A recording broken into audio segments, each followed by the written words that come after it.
Ah, you can't beat a bit of Walter Scott on a cold winter's day, can you?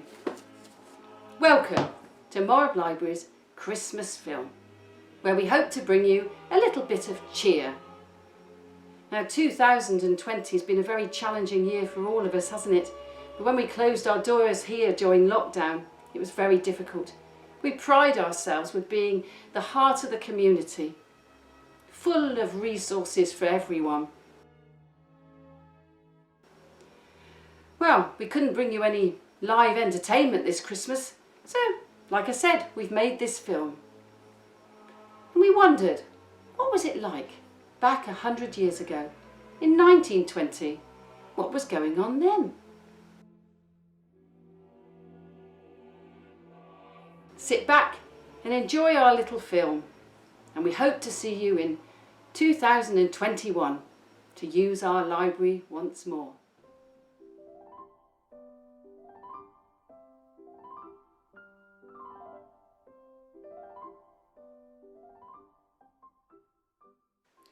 Good afternoon and welcome. Here at the Morrab Library, it's been a jolly fine year. Our treasurer, Mr. Belitho, has presented his report and all seems to be in order. Insurance has been something of a headache this year. To ensure that our assets are completely protected in the event of fire, we have valued the building at £2,500 and the books at a further £9,000. The insurance bill, ladies and gentlemen, may seem steep at over £6 a year. Why, that's nearly as much as we spend on coal. And then the new national insurance for the staff, and the well-deserved pay rise to our housekeeper, Mrs. Dorothy, well worth her 10 shillings a week. I'm sure we would all agree. But luckily, it hasn't all been bills, bills, bills. We have had a little windfall in the shape of a £2,000 legacy from our friend in London, Louise d'Est Olivier, or Courtney, as she was before her marriage, and will always be known to us here in Penzance. In her own words, in recognition of the good past work of the institution and to keep its continuance. We have invested the money safely in government war loans. They may only offer a mere 5%, but we know that with the Liberals in charge... Hurrah! Surely, Mr. President, we're above party politics. Our money is in safe hands. We continue to work with the top circulating libraries. It has been noted that the shelves kept for the latest books from Moody's are often empty. As soon as the books come in, out they go again. So, ladies and gentlemen, but particularly, I imagine, ladies, we plan to order more books and to keep those shelves full. Which brings me to cataloguing, which also continues apace. We have decided to keep on our extra staff until the catalogue slips have all been completed. We have also decided to dispense with some of our old newspapers and magazines, such as the Cornish Telegraph. That dusty old Victorian news. Well, how could it be of any conceivable interest to our modern readers? We have sadly had to turn down an offer of several unbound volumes of Review of Reviews. Mrs. Bridger has expressed an interest in buying the Dawson collection. With a view to placing it in a museum. But such a step would not be taken lightly. I am looking into the matter. Now, evening opening. I fear that our members have simply not made use of the library during the long summer evenings.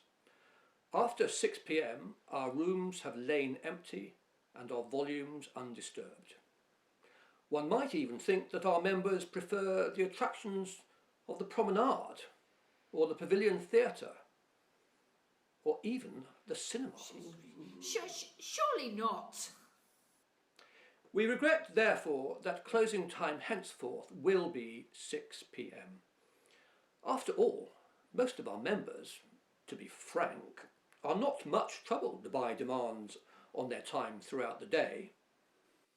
Over the festive season, of course, you'll have to manage without us. We will be closed on Christmas Eve and for the following 3 days. And to finish, we'd like to take a look at some of our newest books on our shelves. Amongst my own favourites, the series English Men of Action, again donated by the generous Louise d'Est Olivier, and still bearing the tasteful nameplate designed for her husband Richard, Horatio Nelson, an inspiration to our sons and sure to set them on the right path. I'd like to see some women on the list. But the nation must continue to stride forth into the world. And so we bring you Through Central Africa, East to West, by Messrs. James, Barnes and Cherry. Inspiring volumes indeed. And of course, these days, ladies can travel too. Our own assistant librarian, Miss Booth Scott, departed these shores in September for 2 years in New Zealand. And given the speed of modern shipping, she is doubtless there already, enjoying her Christmas dinner in the Antipodean sunshine. But here at home, we will enjoy our winter firesides. From the committee, Mrs. Jenner and myself, a very Merry Christmas to you all.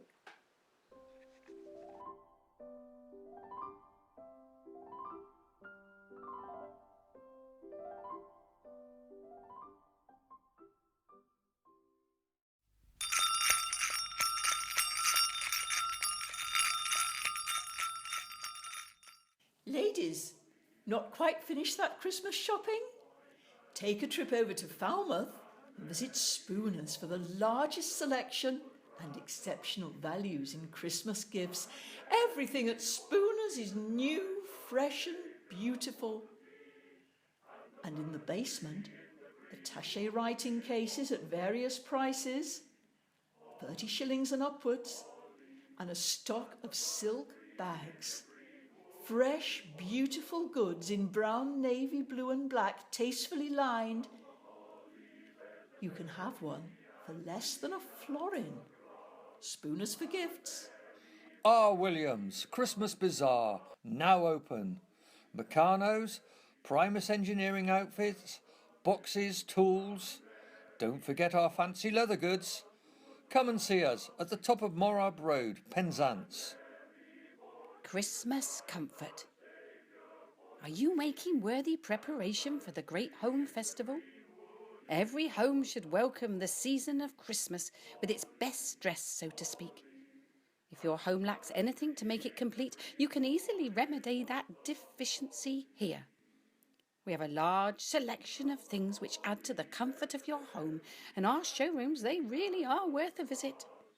And for the little ones, a most desirable assortment of teddies that growl, teddies that walk, prams for the dolls. Available, all at prices much below anywhere else in town. Have a look up Causeway Head when you're in town.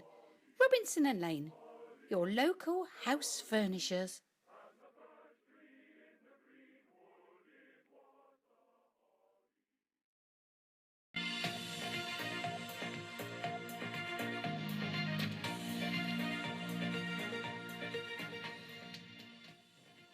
A group has been formed to fight Bolshevism in West Cornwall, the Penzance and District Middle Classes Union, with the slogan, "A Bulwark Against Bolshevism."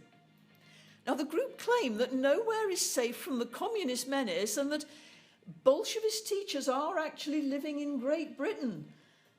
The group's concerns include the exorbitant cost of telephones and, of course, the overwhelming burden of taxation. At Penzance, 100 people have already signed up and committees have been formed to deal with fundraising, propaganda and other vital work. But they say a total of 250 people are needed, willing to subscribe 2 and 6pence each to make a viable fighting force. Is the middle class of Penzance up to the task? Only time will tell. Well, the nation's cenotaph is now standing in Whitehall, and at Mousehole the war memorial is about to be unveiled, and at Gulville the pretty lich gate is nearly ready for use. But controversy is still raging as to the site of the Penzance war memorial. A considerable amount of money's been raised, and those who subscribed are becoming angry at the delay. The Battery Rocks is the front runner, but our reporter spoke to some people on the spot. Move the Davy statue to the Morrab Gardens or the Battery site and put the war memorial on the Davy site. It's high time something is done.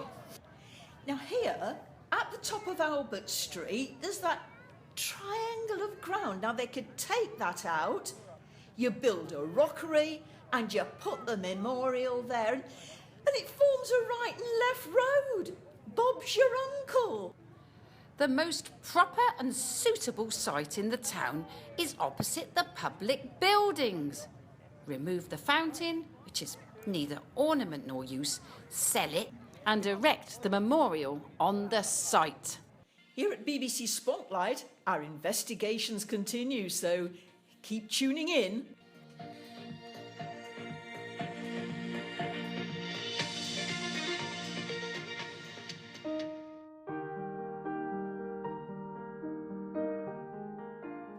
I am sure you are aware that these days men are now so well served out of doors, at their clubs, well-ordered taverns and dining houses.